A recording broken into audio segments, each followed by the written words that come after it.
Chapter 17. Coming into Union.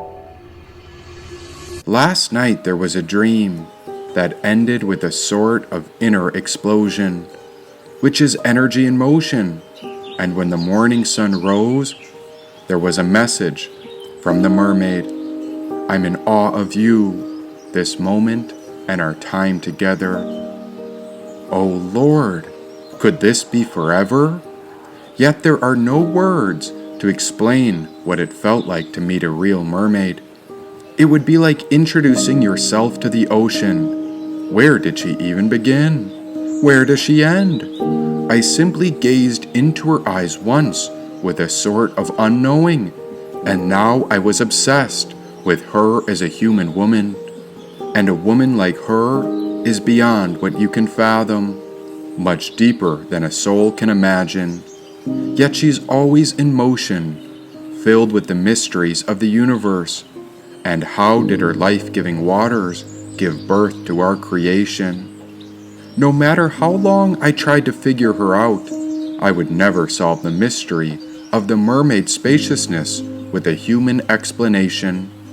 Such a mermaid is a precious jewel, the rarest of rare. Like a pearl, she is an honorable woman, and if you happen to catch even a glimpse of her tail, you'll spend forever wondering if you actually saw her. Some may think she's a dolphin or a whale, but I know that she is the same as the spirit of the ocean. Upon that morning, I had some coffee with the sunrise, just wondering about the spirit of the ocean. Every few seconds a smile would appear, but I didn't even know what I was thinking. You could say I'm present or grounded, but this wonder captivates me beyond words, and so that spirit of the ocean is beyond some concept called the mystery of spaciousness. And how did I get so lucky? How on earth did I actually find her? And if I ever discover the right words, I'll let you know about her true nature. Oh, it's the brilliant dawn of a new day, with her woven into my life. Thank you, dear mermaid, for not settling for anything less. Oh, I don't want to settle. I want to live to the fullest and thrive. I feel so alive with you by my side. Just like how the essence of all water flows, she moves like a river with only a present memory. She clings neither to the past nor reaches for the future. She holds space for everything, yet she will never be captured. She is free for eternity. She is not some myth of an old story. She is the breath of the world God breathed into being.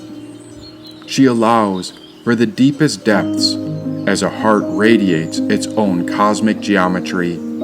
As a splash echoes in the marsh waters, I wonder if she's come back again. Yet just the thought of her fills up my soul, and so every step in this world is a step closer to her, as I consider this a sacred pilgrimage.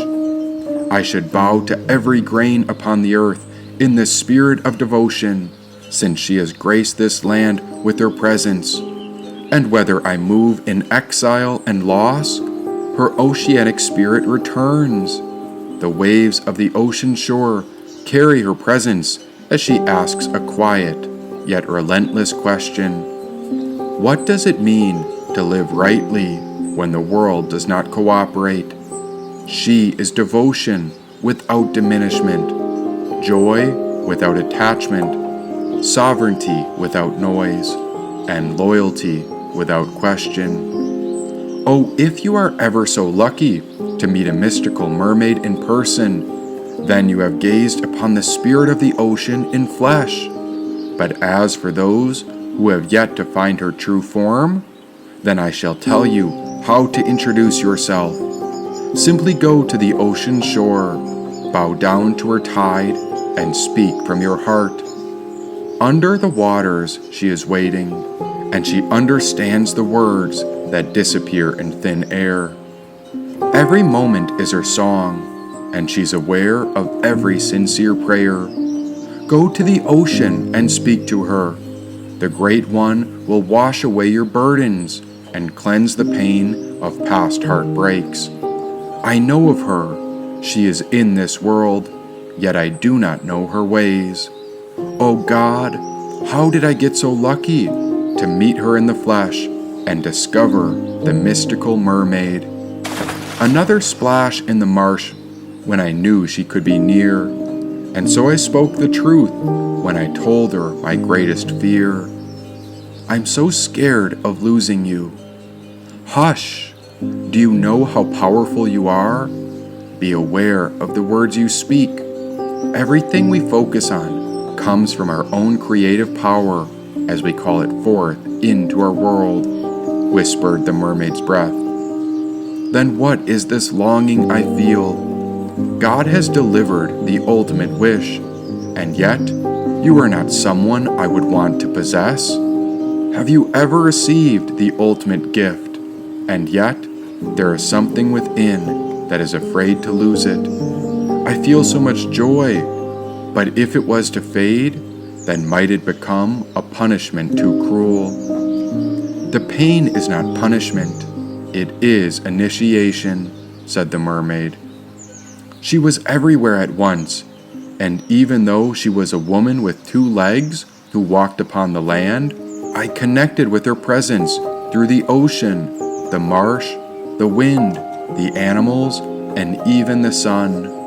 Her invisible influence was woven within everything by a seamstress, yet she transformed and surrounded me as she changed her spirit through every state of being.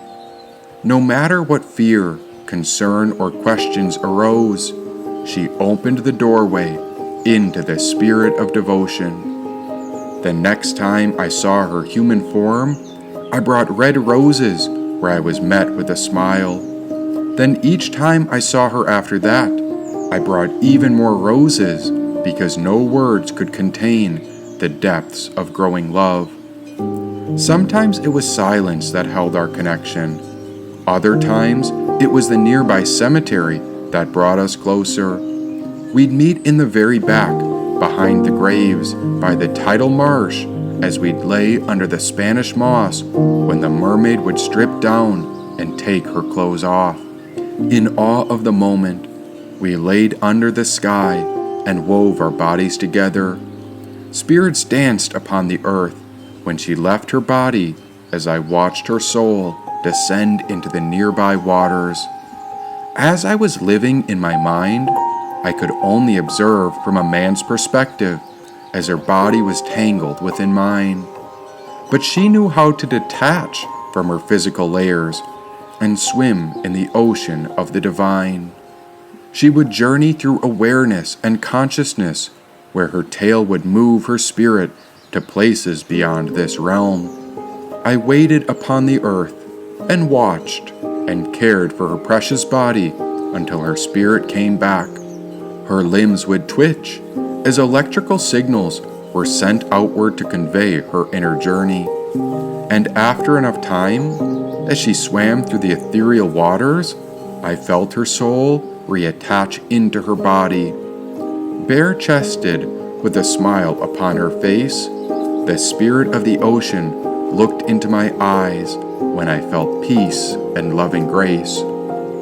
With her eyes upon mine, no words could explain what we were feeling, but rather the gift of her presence was like medicine, where a moment of her touch ignited profound healing. Being so near to her, all the fears were gone, and all the pain of the past had become like low notes of a great song, and with her it was all woven together. That's when I realized she's the only woman who I ever considered as my child's mother. As her and I grew closer, time behaved more and more like a thief. What felt like 10 minutes could have been 6 hours, and when we'd check the clock, our mouths would drop open in disbelief. Upon one night, she brought me into her bed when our lips expressed love without words. Breath within connection, she spoke a silent song as she nestled her body into my arms. Absorbed in the present, I kept her up for hours past her bedtime, and as our raw skin had yet to merge as one, we sat before each other with both gazes focused. It hadn't even been 1 week since I'd met her, but I knew this was true. And even though I was ready to say it, she spoke it first, as she said, "I love you." Could she read my mind? And how did she have the courage to speak what I was cautious to express? My eyes didn't flinch when I explained the truth and said, "I love you," right back. I told her I knew right away, but the reason I didn't speak up before this was because I didn't want to frighten her or move too fast. "I know," she paused. "I could see it in your eyes. We are like mirrors, and when I look at you, I see the divine looking back." Seated with crossed legs before one another, our foreheads were pressed together when my gaze noticed a ring upon her wedding finger.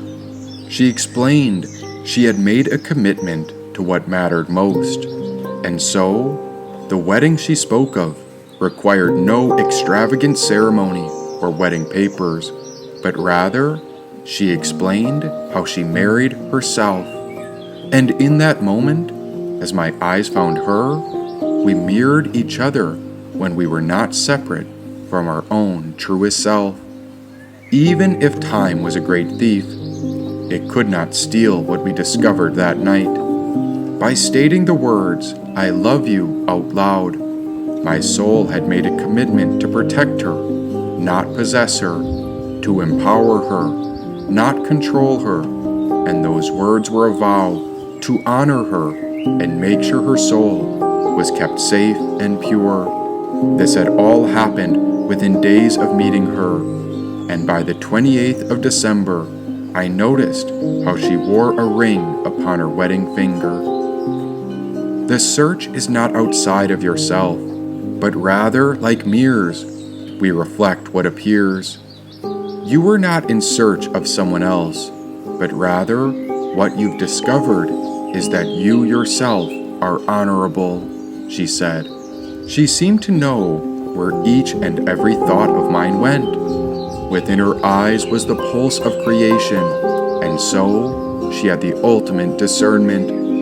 She could feel if something was off, and she could sense what was pure and real. Yet I couldn't tell if her voice alone spoke everything into existence, and still, I had no idea what else would be revealed. There was no need to hide anything from her, since she could see it all clearly. And the only way my mind knew how to make sense of this was that her powers came from her purity. Nothing was hidden, and all was exposed. She told me about every man that pursued her when I learned that all the men in her past sought control. They wished to possess her, and this is where she felt unsafe. Yet as she looked in my eyes, she said that our meeting was fate. Once upon that mystical night, the universe whispered about the power of creation. As our bodies were tangled and bare, neither I nor her felt any hesitation. One with all of it, our deepest intention was exposed. As we found each other inside of one another, our bodies held on while our souls let go. At home as one, the moment wove us into union for our first time together. Sacred presence, creation divine, and on the verge of finishing it, I asked her where to go. The pause in her eyes signaled something, but I was unsure if I was as psychic as her, so she told me to finish it with her. But again I whispered, "Where?" She nodded, but I needed to hear it with words. As I slowed down, the ocean waves paused until our bodies were still. In awe of the moment, I held space to consider my own free will. In those moments of silence, With my eyes locked onto hers, neither of us had any objections, but I waited to hear my voice within. There was not a word. This wasn't a test, more like an open invitation. Now what would happen if we tested our luck and trusted the powers of creation? Again I asked her, while her eyes answered without hesitation. Then something within me knew what to do when it was my own heart that whispered, "Finish it." Looking back to the moment, what I found in her is what I might call effortless action. There was no forcing, just allowing, without obstruction, without controlling. By letting go, everything happens. After it happened, we observed what nature teaches, since nature does not hurry, and so everything is accomplished. She gave herself up to whatever the moment brings, and within that precious moment, I found myself swimming in the ocean of infinite wisdom. She taught me that if you want to be reborn, then let your old self die. If you want to be given everything, then give up everything. And like a man in that vast ocean, I let myself sink deeper and deeper into the ocean of bliss.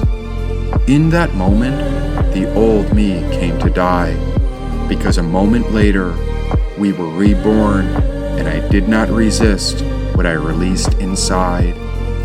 Even without knowing what would happen, there was no fear or uncertainty. Neither her nor I were afraid. She invited me to come as deep as she would have me, and that was the moment I first swam in heaven with the mermaid. With our arms around each other and our lips locked on one another, we didn't need to worry about the future, since God would lead us.